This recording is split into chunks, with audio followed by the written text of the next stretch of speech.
So Kana, Gavnida, example 3.1. So exercise sums have already been uploaded. So example parunga. If alpha and beta are the roots of the quadratic equation 17x square plus 43x minus 73 equals 0. So இது வந்து அவங்களே கொடுத்துட்டாங்க quadratic equation which means degree 2. கரெக்டா? அப்ப roots நீங்க என்ன எடுப்பீங்க? Alpha and beta எடுக்கலாம். Okay. There will be two roots. If the degree is 2, the roots also will be 2. Upper let the roots of the given quadratic equation. Roots of the given quadratic equation be alpha and beta. சரியா?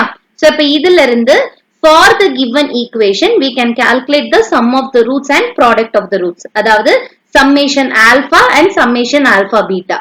Summation alpha வும் summation alpha beta வும் கண்டுபிடிக்கலாம். சரியாடா கண்ணா? If there are two roots only, sorry டா இங்க plus ன்னு எழுதிட்டேன், that is wrong. Alpha and beta. சரியாடா Thangam? So இப்ப summation 1, இப்ப இங்க இருக்கிறதே ரெண்டு roots அப்படின்றப்ப நம்மளால என்ன கண்டுபிடிக்க முடியும்? Summation 1 ஒன்னு கண்டுபிடிக்க முடியும், summation 2 ஒன்னு கண்டுபிடிக்க முடியும். கரெக்டா? Summation 1 அப்படின்னா sum of roots taken 1 at a time. இது sum of roots taken 2 at a time. இப்ப எந்த டிகிரி எடுக்கிறோமோ அந்த டிகிரி தான் நமக்கு என்னது? ஃபைனலா ப்ராடக்ட் ஆஃப் த ரூட்ஸ்னு சொல்லுவோம். இப்ப இங்க டிகிரி 2ன்றப்ப சம்மேஷன் 2 என்னவா இருக்கும்? ப்ராடக்ட் ஆஃப் த ரூட்ஸா இருக்கும். சரியாடா தங்கம்? சோ இப்ப இது சிம்பிள் தான். அப்ப இங்க என்ன பண்ணுவோம்? ax square plus bx plus c அப்படின்ற ஈக்குவேஷனோட கம்பேர் பண்ணுவோம். So which means a value 17, b value 43, c value minus 73. இப்ப சம்மேஷன் 1 அதாவது alpha plus beta sum of the roots. Okay, sum of the roots அப்படின்னா minus b by a, அதாவது a இது வந்து first, அடுத்தது second, இதை விட 1 lesser than that, அதுதான் நமக்கு coefficient. கரெக்டா? b. அப்ப minus b by a, minus b by a. இப்ப minus 43 by 17. அடுத்தது summation 2 னா என்னது? sum of roots taken 2 at a time. இங்க இருக்கிறதே ரெண்டு roots தான். அப்ப இதை நீங்க என்னன்னு சொல்லலாம்? product of the roots அப்படின்னு சொல்லலாம். So alpha beta is equal to, இப்ப bன்றது முடிச்சிட்டீங்க, அடுத்தது என்னது? c. c by a. என்னடா கண்ணா? c by a. a இங்க plus I mean positive இருக்குது because number of roots taken at a time. இங்க இது வந்து even number. அப்ப உங்களுக்கு இது positive இருக்கும். இங்க 1 அப்படின்னா odd numberனா நீங்க minusல எடுப்பீங்க. இது வந்து கான்ஸ்டன்டா நான் சொல்லிட்டு வரதுதான். So c by a இப்ப என்னது? minus 73 because இந்த minus வந்து c லயே இருக்கக்கூடிய minus. அப்ப minus 73 by 17. ஓகேவா? சோ இப்ப alpha plus beta ஓட வேல்யூ உங்களுக்கு தெரிஞ்சிருச்சு, alpha beta ஓட வேல்யூவும் தெரிஞ்சிருச்சு. Now what they have asked, construct a quadratic equation whose roots are alpha plus 2 and beta plus 2. நல்ல கவனிங்க. ஓகே, சோ இப்ப இத வந்து நீங்க என்ன பண்ணிக்கோங்க, சும்மா ரூட்ஸ்க்கு r1 and r2. கண்டிப்பா if you have to construct a quadratic equation, you want to have two roots. கண்டிப்பா உங்களுக்கு ரெண்டு ரூட்ஸ் வேணும். கரெக்டா? அப்ப இது ரூட் நம்பர் 1, இது ரூட் நம்பர் 2. நமக்கு ரெண்டு சொல்யூஷன் இருக்கும், அந்த ரெண்டு சொல்யூஷன் இப்படி எழுதிக்கலாம். சோ இப்ப உங்களோட நியூ குவாட்ராட்டிக் ஈக்குவேஷனோட ஃபார்மேட் என்னவா இருக்கும்? x ஸ்கொயர் மைனஸ் ஆஃப், ஏன்னா அடுத்தது உங்களுக்கு என்னது? மைனஸ்ல வரும். கரெக்டா? Minus of root number 1, I mean number 1னா உங்களுக்கு first root plus second root, sum of the roots. Okay, sum of the roots into x plus product of the roots r1 into r2. சரியாடா தங்கம்? புரிஞ்சுதா? So quadratic equationோட general form நீங்க எழுதிட்டீங்க, எப்படி form பண்ணனும்ன்றது. x ஸ்கொயர்ன்றது ஹையஸ்ட் பவர் டிகிரி, சோ அது வந்து x ஸ்கொயர்னு எழுதிடுறீங்க. சோ நெக்ஸ்ட் பவருக்கு என்ன பண்ணனும்? sum of the roots taken 1 at a time. அப்ப r1 plus r2. சோ 1ன்றப்ப நமக்கு என்னது? மைனஸ் வரும். அடுத்தது நெக்ஸ்ட் இதுக்கு என்னது? ப்ராடக்ட் ஆஃப் தி ரூட்ஸ், அப்ப பிளஸ் r1 r2. சரியாடா? சோ இப்ப r1 plus r2 நம்ம கண்டுபிடிக்கணும்னா நம்ம என்ன பண்ணோம்? Alpha plus 2ன்றது r1 plus beta plus 2 அப்படின்றது r2. சரியாடா தங்கம்? r1 plus r2. இப்ப என்ன பண்ணலாம்? Alpha plus beta plus 2 plus 2 will be equal to plus 4. Alpha plus beta ஓட வேல்யூ மட்டும் நமக்கு தெரியுமா தெரியாதா? Yes, we know it. கரெக்டா? ஆல்பா plus பீட்டா ஓட வேல்யூ என்ன? minus 43 by 17. அப்ப என்ன எழுதலாம்? minus 43 by 17 plus 4.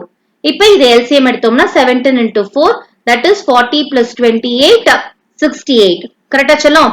சோ அப்ப -43 plus 68 by 17. 68 minus 43. Subtraction பண்ணு numeratorல 8 minus 3 5, 6 minus 4 2, அப்ப 25. Greater number symbol பாத்தீங்கன்னா plus தான். So plus 25 by 17.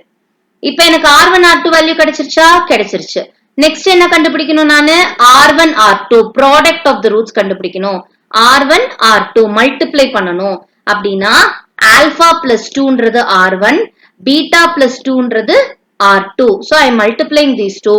அப்ப alpha into beta, alpha beta, alpha into 2 plus 2 alpha, 2 into beta plus 2 beta, 2 into 2 plus 4. ஓகேவா தங்கம்? So alpha beta, அடுத்தது பாருங்க, இந்த ரெண்டு termsல எனக்கு 2 காமனா இருக்கு. So plus 2 of alpha plus beta, plus 2 of alpha plus beta, அடுத்தது plus 4. அது அப்படியே எடுத்து எழுதிக்கோங்க. Alpha beta ஓட வேல்யூ உங்களுக்கு தெரியுமா தெரியாதா? Yes. Minus 73 by 17. Minus 73 by 17. Plus 2 into alpha plus beta ஓட வேல்யூ இப்பதானே substitute பண்ணீங்க. So minus 43 by 17. Minus 43 by 17. Plus 4. இப்ப இங்க என்னது? 17ன்றது உங்களுக்கு common denominator மாதிரி பண்ணிக்கலாமா? LCM எடுக்கலாமா? So அப்ப minus 73 2 into 43. அப்படின்னா என்னது? 86.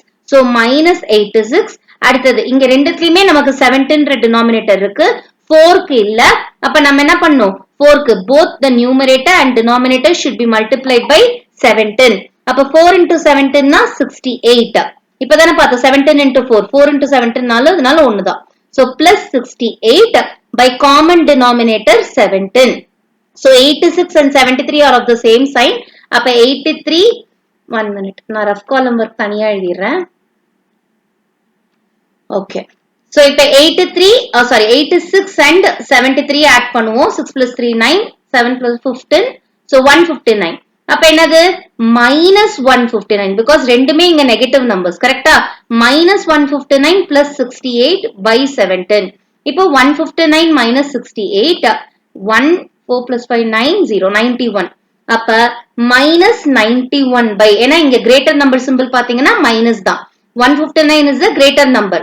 அப்ப minus 91, I mean magnitude மட்டும் பாருங்க. Minus 91 by 17. Okay. So இப்ப sum of the roots தெரிஞ்சிருச்சு, product of the roots தெரிஞ்சிருச்சு. இதுல substitute பண்ணலாமா? If this is the equation number 1 general form. So general formல substitute பண்ணீங்கன்னா என்னது? X square minus R1 plus R2 ஓட value 25 by 17. So minus 25 by 17 into X. அடுத்தது R1 R2 product ஓட value minus 91 by 17. So இப்ப 17 இங்கேயே என்ன பண்ணும்? Equal to 0. அப்ப இங்கேயும் நீங்க multiply பண்ணீங்கன்னா 17x square minus 25x minus 91 equals 0. This is your final answer. இதெல்லாம் சொல்லிருப்பேன். இந்த 17 எங்க போயிருக்கோம்? அந்த சைட் போறப்ப equal to 0ல 0 ஆயிருக்கும். So 17x square minus 25x minus 91 equals 0 தான் உங்களுடைய final answer. So புரிஞ்சதாடா தங்கம்? So இங்க LCM எடுத்து எழுத மறக்காதீங்க. Because integer coefficientsல எழுதுறது உங்களோட final answer-ஆ consider ஆகும். சரியா? So இந்த மாதிரி ரேஷனல் நம்பர் ஃபார்மேட்ல எழுதாம LCM எடுத்து நம்ம என்ன பண்ணுவோம்? integer coefficients இங்க கொண்டு வர மாதிரி பண்ணிடுங்க. சரியா கண்ணா? Thank you டாமா.